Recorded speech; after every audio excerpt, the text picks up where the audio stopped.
What LA City Council giveth, LA City Council taketh away. If you were watching the news at the end of October, you saw that LA City Council was working to remove the substantial remodel provision from the Just Cause Ordinance, also known as Renovictions, also known as the remodel loophole. We're going to go beyond the politician soundbites and the headlines to actually dive into the real data so that you can make a decision on how important the substantial remodel renoviction loophole is in LA City. If this is your first time here, you'll find that we put out a lot of content covering landlord-tenant laws in the state of California and LA City specifically. What is a renoviction? Throughout California and in LA City, for certain properties, a landlord is able to follow the law, terminate a tenancy after paying relocation assistance, pulling permits, and giving the proper notice.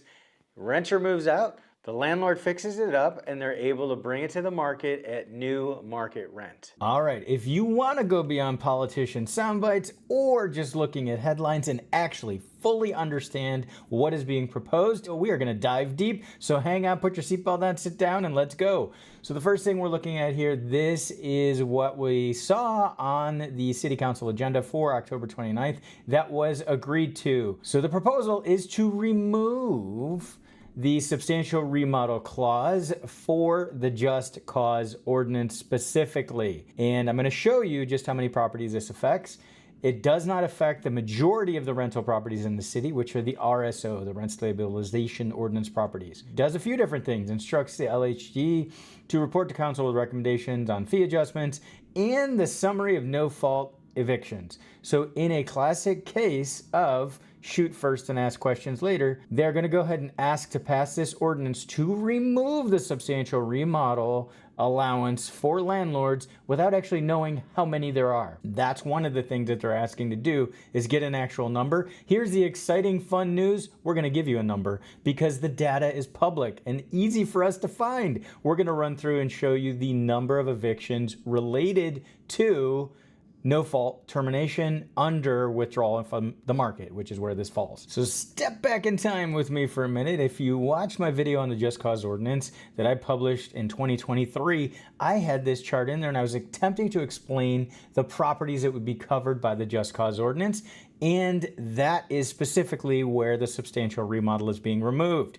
So if you look at this chart, you can see the rent stabilization ordinance is 640,000 units in Los Angeles. The substantial remodel provision that we're talking about, the renoviction, does not apply to any of those units. They fall under different legislation. Then we have another group, the Tenant Protection Act properties, approximately 138,000, and these numbers came from LA City Council when they were proposing the Just Cause Ordinance. So those are properties that are duplexes and bigger, 15 years and older, but don't fall under the Rent Stabilization Ordinance. So the Tenant Protection Act was tightened up by SB 567. I did a video on that, and in order to do a substantial remodel, you had to present the permits first. But the Just Cause Ordinance, which predated SB 567, actually required that. So what ended up happening under the Just Cause Ordinance is all the properties, the 138,000 that fell under the Tenant Protection Act, and those with no protection, those hundreds of thousands of units with no protection, those fall under the Just Cause Ordinance. And in order for a landlord to move forward with a substantial remodel to terminate a tenancy, they had to pay LAHD fees, and I'm going to show you that. They had to pull the permits ahead of time, get it approved by LAHD, then deliver the notice to terminate tenancy to the renter. So that's the current process until the substantial remodel is removed. And again, it's only for the Just Cause Ordinance properties, not the 640,000 units out there that are under the Rent Stabilization Ordinance. Diving in more, and this form here is the actual form that needs to be filled out in order to terminate a tenancy for a substantial remodel under the Just Cause Ordinance. And this form right now is active until this ordinance is passed. It removes the ability.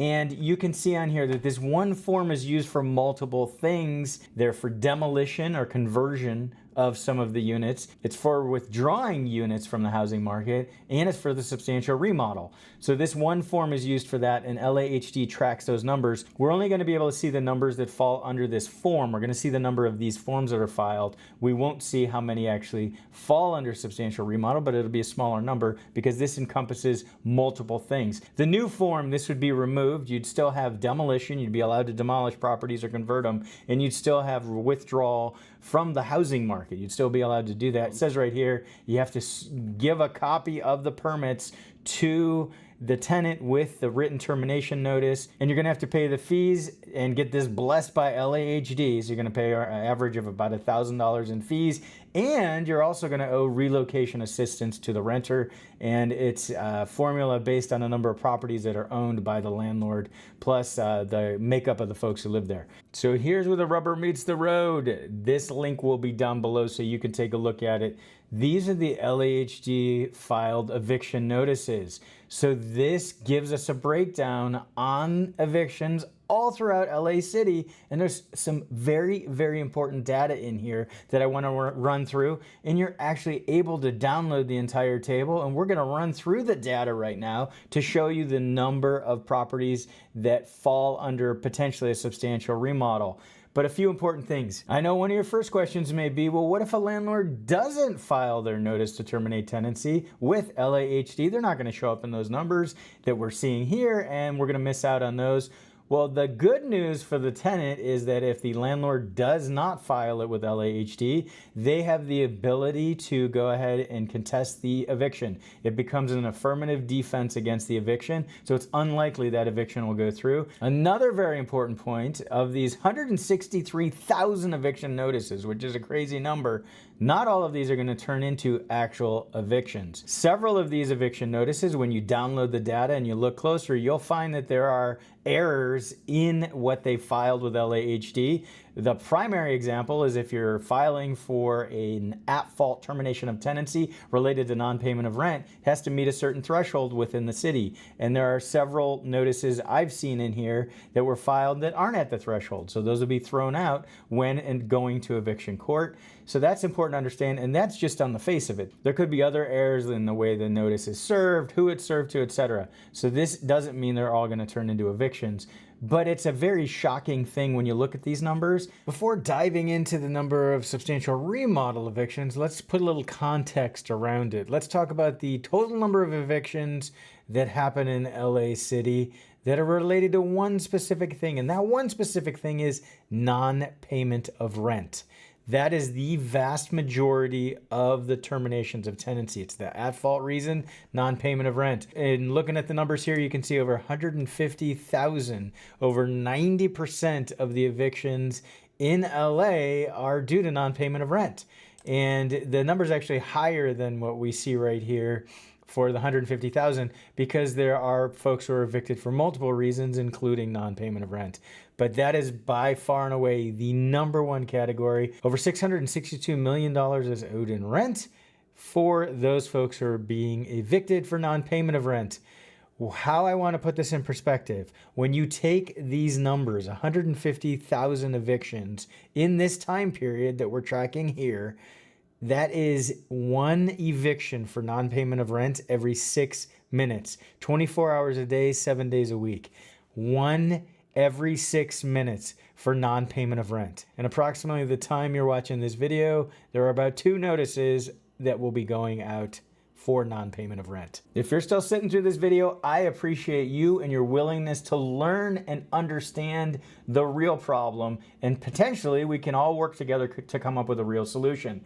So what this is here, this is an Excel spreadsheet that's all the data that you could download from the previous page where you're on. So you can see the notices, and there's addresses, there's how long the notice is, it shows you how much rent it was filed for, if it's for non-payment of rent, shows you at fault versus no fault. So what does that mean? At fault is when the renter does something wrong. Biggest category being non-payment of rent. That is an at fault reason to terminate tenancy. The other category is no fault. Renter hasn't done anything wrong, and that's where the substantial remodel falls, plus some other categories. So we've taken that data and we've pulled it so that we're only looking at the no fault reasons to terminate tenancy. So we've got convert to affordable housing units. They have a typo in it. It's covert, but they mean convert. We've got evictions by HUD. We have some combo ones that are combos of at fault and no fault. Damage to the rental unit, disorderly behavior, and a government order. What's a government order? A lot of times it's a bootleg unit and the code enforcement's telling them they have to get rid of it or make it a legal unit. A lot of government orders. And then you'll see combos of at fault and no fault by, for example, like non-payment of rent and eviction by HUD. So this is the category. The no fault category is where the substantial remodel falls. The owner or family move-in process, that's another valid reason for just cause ordinance properties. A lot of RSO properties, they have their own regulations related to owner family move-in and probably won't be able to, depending on how long the renter's been there and their age. But under the just cause ordinance, you can follow very specific steps in order to have family move in some cases. So down here is where we have withdrawing units from rental market or demolition. That's the one category. If you remember that form we quickly showed you, it's combined together. So it's the three things. It's demolition, removal from market, and substantial remodel. We pulled these out and we've sorted them a special way. So now we have all the withdrawing units from the rental market or demolition. And we pulled out the ones with at fault because that's not fair. If you're missing rent and you're still getting a notice for withdrawing the unit from the rental market, really the bigger problem is if you make the withdrawing the rental unit from the market go away, you still owe rent. So what we did here is we're sorting it further. And why are we doing this? LAHD requires all notices to be filed for evictions, whether the property falls under the Just Cause Ordinance or the Rent Stabilization Ordinance. So what we end up with a mix. But what can we use? We can use the length of the notice. The notice type here, it shows 120 day, and then we see it can be longer. We see 365 day. Those are specifically Ellis Act notices. That is what is required in LA City if you're going to remove a property from the market. If anybody is non-senior, they get a 120-day notice. And if they are a senior, they get a year-long notice. Those are not part of what we're talking about for substantial remodel. That is not what LA City Council is talking about. They're talking specific to the Just Cause Ordinance, not related to the Ellis Act. That's an important distinction. So now what we're able to do is we're finally able to get our 60-day and 90-day notices. So it's a 60-day notice if they've lived there over a year. There's one in here that's a 30-day notice. That's probably invalid. If you've lived there less than a year, you would get a 30-day notice for substantial remodel. And then there's a few 90-day notices. The 90-day notice is if you're getting a HUD voucher. So what we have now filtered from 160,000 plus eviction notices, we filtered it down to 116. Top column is the header. So we have 116 notices for withdrawing the unit from the market that potentially could be substantial remodel. Again, we don't know, and hopefully LAHD is going to be able to dive into the numbers and make it more specific and report back to City Council. But we have around 100. By removing this right, landlords really are going to only be missing out on about 100 evictions or fewer that were done in LA City under this substantial remodel. So it's not a big deal for landlords, right? Unfortunately, it will have outsized repercussions and further push landlords to want to get rid of their rental properties in LA City. The passage of the Just Cause Ordinance already made it tougher, made more landlords want to get rid of their rental properties in LA City. And by stripping even more rights from landlords, even if not many are using it, this will lead to landlords wanting to sell. Now that's great for buyers to move into most of the houses and condos that are affected by the JCO. The problem is for the renters. Fewer numbers of homes for rent will lead to increases in rental prices. It is supply and demand.